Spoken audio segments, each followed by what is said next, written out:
Hey, I'm Will. Today we're going to be playing Pokemon Infinite Fusion. It's a fan-made game based on around Kanto and the Johto regions, but a little bit of a twist. There's these things called DNA splicers, and oh, let's just start the game and it'll explain itself. Silph is now proud to announce the new product that will revolutionize Pokemon battling. Introducing DNA Splicers. This revolutionary new device extracts the DNA of two Pokemon and combines them to create an entirely new species.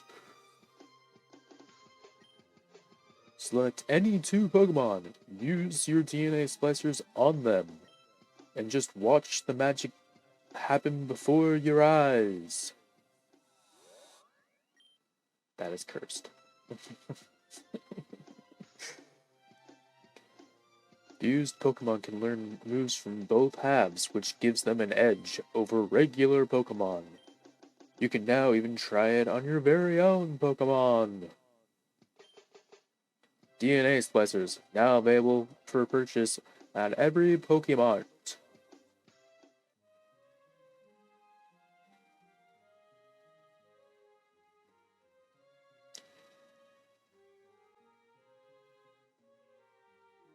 Alright, here we are. Ash.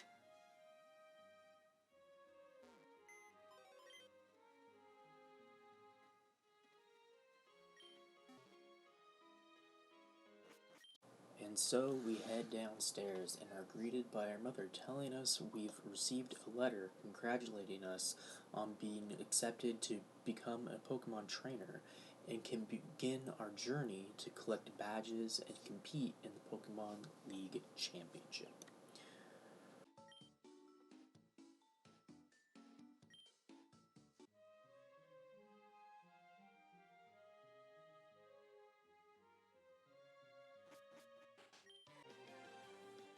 Yo, Ash. Guess you just got accepted as official Pokemon trainer. That's right, me. Huh? You got a letter too? Surprised they let you in. I assume they have higher standards. I guess there's no point in bragging about mine now then. Anyway, Gramps told me he's going to give me my first Pokemon. He went to Viridian City to run an errand, but he told me to wait in the lab. See ya. See ya. Ash! Careful, I stopped you just in time. Professor O stops us and tells us to follow him to his lab.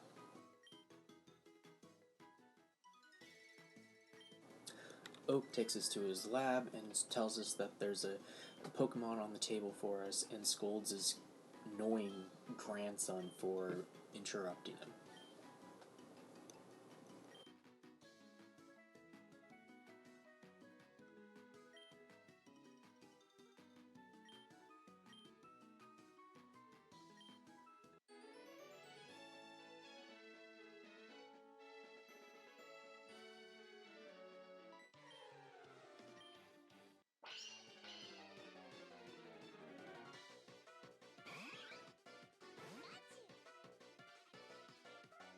What the hell is that?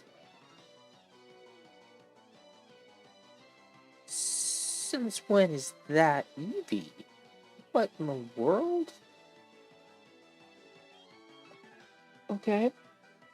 Maybe have better shot. Good, good, good, good.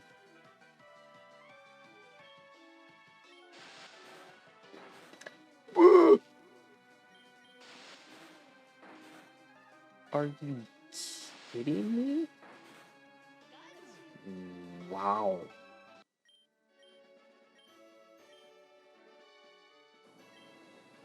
So after completely demolishing us, Gary just takes off and is a good reminder that we're playing this on hard mode and these fights are no joke.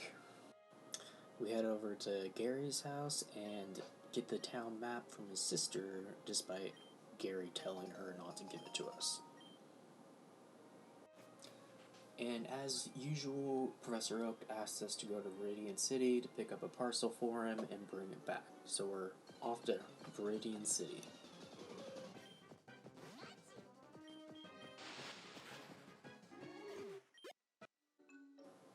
And we arrive in Viridian City. We head into the Pokemon Center to heal our Pokemon, and then head to the Pokemart to pick up Professor Oak's parcel.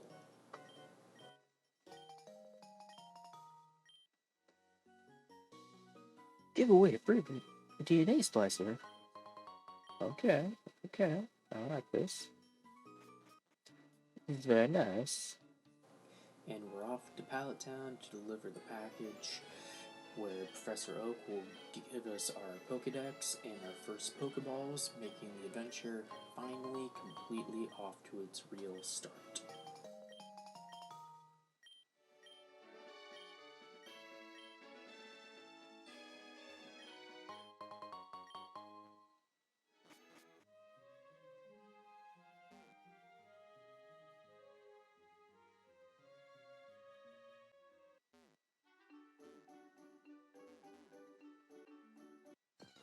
While making our return trip to Viridian City, we managed to pick up a Pidgey to add to the team, who will pair well with Pikachu, hopefully.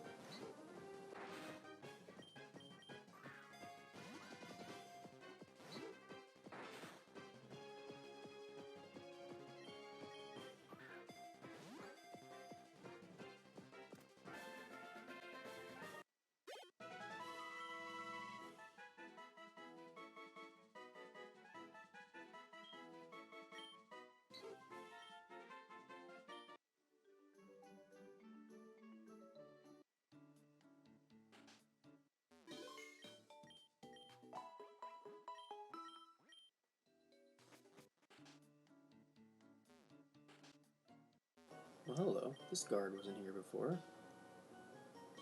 A Pikachu? Oh.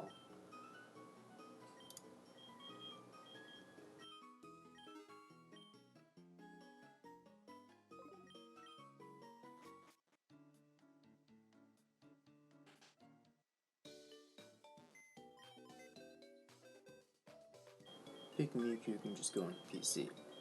It kinda sucks.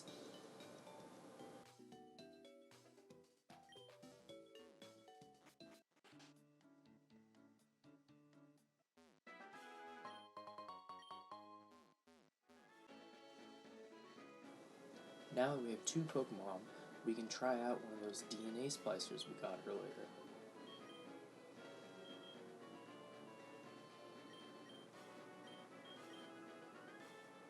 When the silhouette of a Pokemon is green like this, it means it's a custom sprite that's been submitted to the developer from fans. Let's see what one of these look like.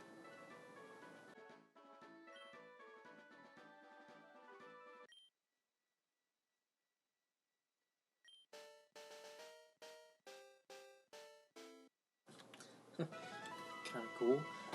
But what's really cool is this game gives you the option to pick from a variety of different sprites if there's different ones submitted by fans.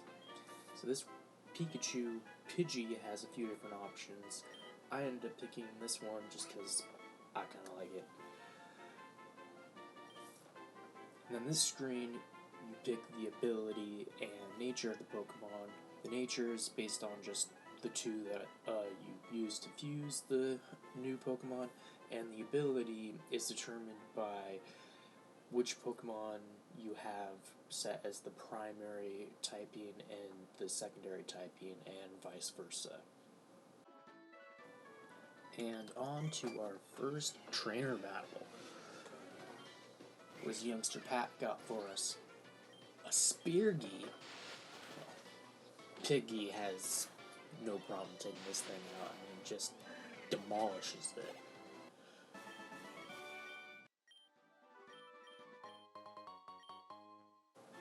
Continuing along the route, we come across a female Nidoran, and manage to add it to the party. Could come in handy if we come across a fairy type here early on. We also find and catch a Mankey here too. After returning to the Pokemon Center to heal up, we return and come across the whatever this monstrosity is. That's what I'm saying. This game, you always gotta be on your toes. You never know what you might come across. You might come across just a simple Pidgey, or you may come across a Ratpy. Yeah. And now, finally, the time had come for our first real rival battle against Gary. Out comes Nidoday. But it's no match against our Nidoday. Come on. Dude.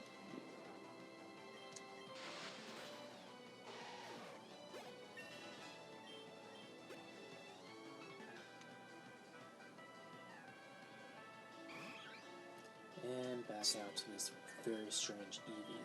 But that's no match for Mankey.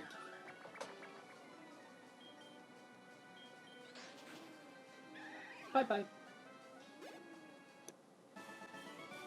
After this first rival battle, in Infinite Fusion, you unlock a secret route south of Viridian City.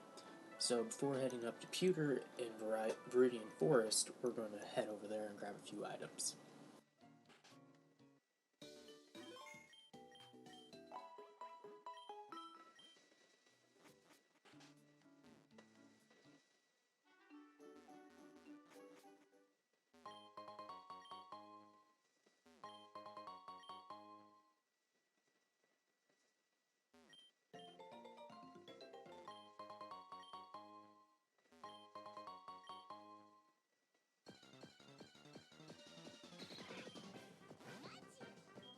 Okay, pause. You see this face right here?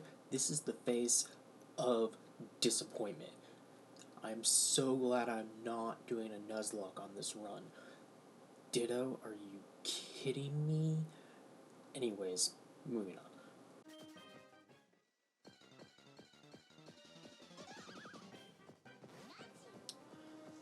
As you can tell by my face, not thrilled with a Mime Junior, but it's early game, it's a fairy type, so we'll take it.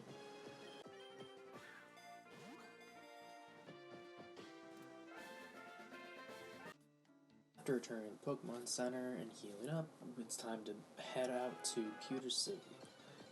I decided to try and get a couple of counters before heading into Viridian Forest, but all I can really find is Hoot-Hoot, and since we already have Pigay, it's not really worth catching up. So I eventually give up and move on to Viridian Forest.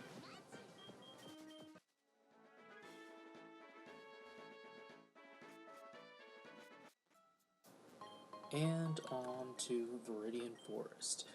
Here we're gonna run around, grab some items, and have a couple of trainer battles.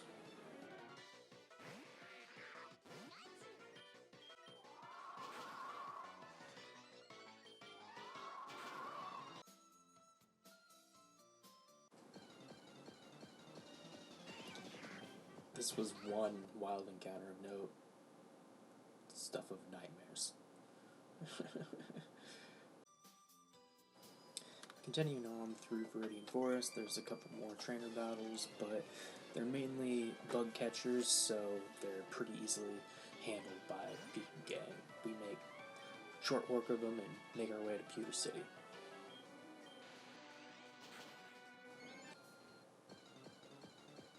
We also catch a Caterpie along the way.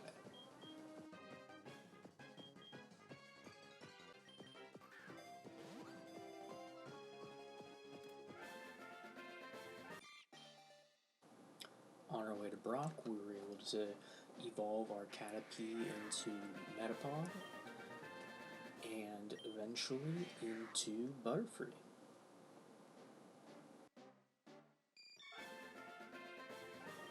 And finally, we are in Pewter City, where we meet a man with an Oricorio that asks us to find some flowers back on the other side of Viridian Forest.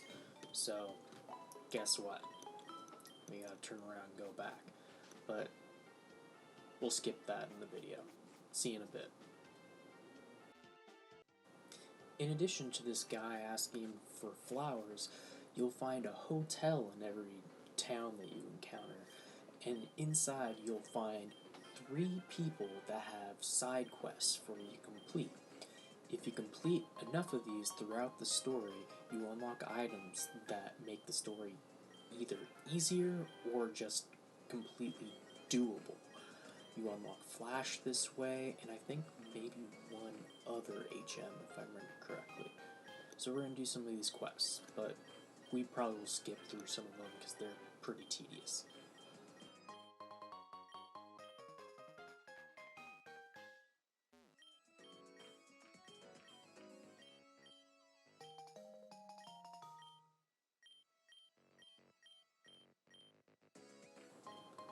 Speak the devil, here's Flash.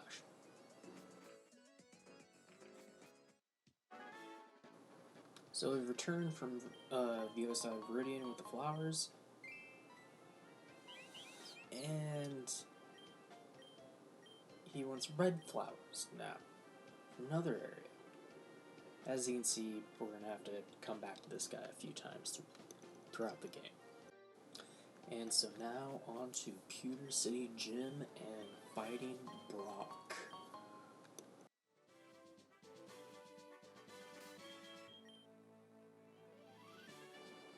We're going to lead the team with Mankey, use the fighting type advantage against the rock types to make short work of these gym trainers, and then make our way onto Brock and get through him as quickly as possible too.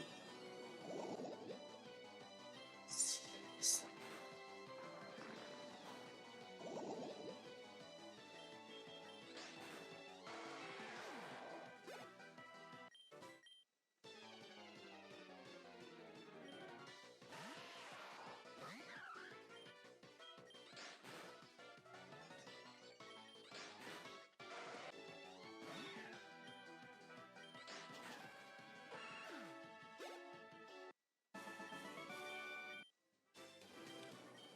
And now for Brock. In this game, we can only bring as many Pokemon as the gym leader brings to the battle as well. Since he only brings 2 Pokemon, we can only bring 2 Pokemon. So we're going to take Mankey and Nidoran, because Nidoran has double kick and can be some backup to Mankey.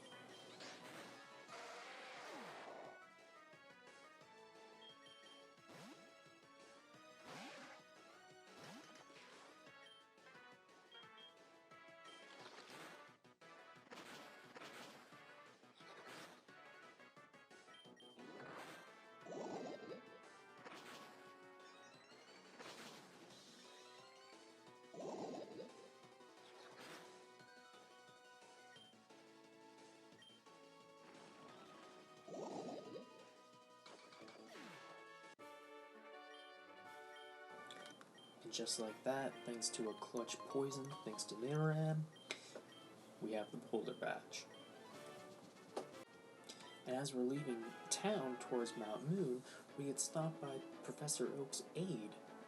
He tells us that nearby in a patch of grass that wild Pokemon are there with hidden abilities. So pretty much randomly throughout the game, whenever you go through tall grass and have a wild encounter, there's a chance that at the beginning of battle, a message will pop up in the corner saying that some ability activated. That just means that that Pokemon has a hidden ability. It doesn't necessarily mean that it activated in that moment. It would be activated at the appropriate time, but it means that a Pokemon has a hidden ability.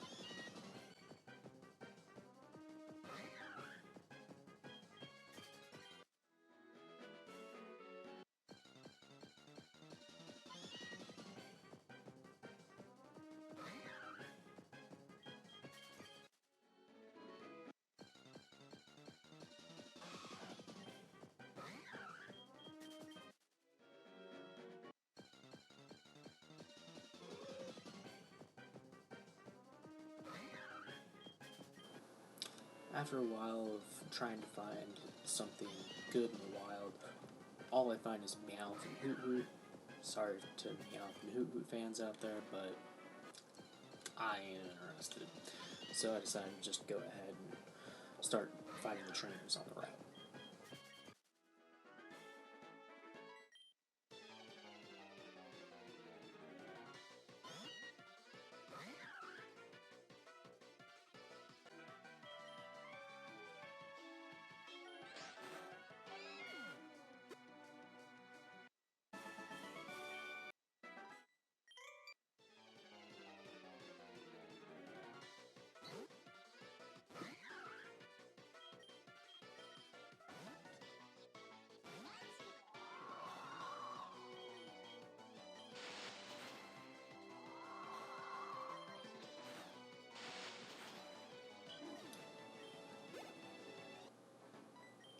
These trainers all come down to pretty much using Mankey or Peaky Gay to take them all out, because they're all weak to either electricity, flying, or fighting.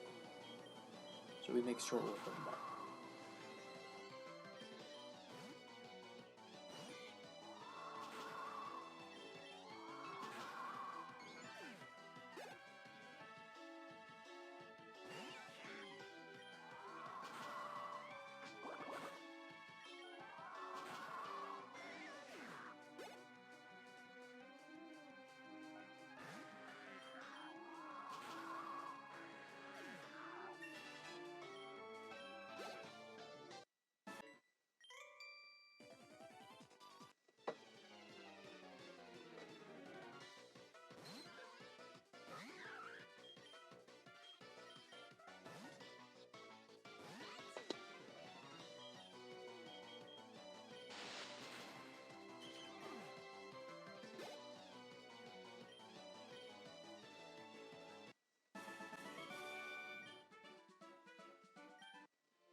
And that's going to be it for the first part of our playthrough of Pokemon Infinite Fusion.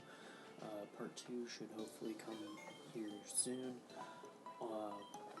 Hope you guys enjoyed. Hit the thumbs up button and subscribe if you liked. And tomorrow, Pokemon Temporal Forces new expansion, it gets released, and we'll be opening up a booster box and putting up any of the cards found in that box up on my storefront, which will be listed in the video description today and in that video tomorrow. Thanks, and have a good one.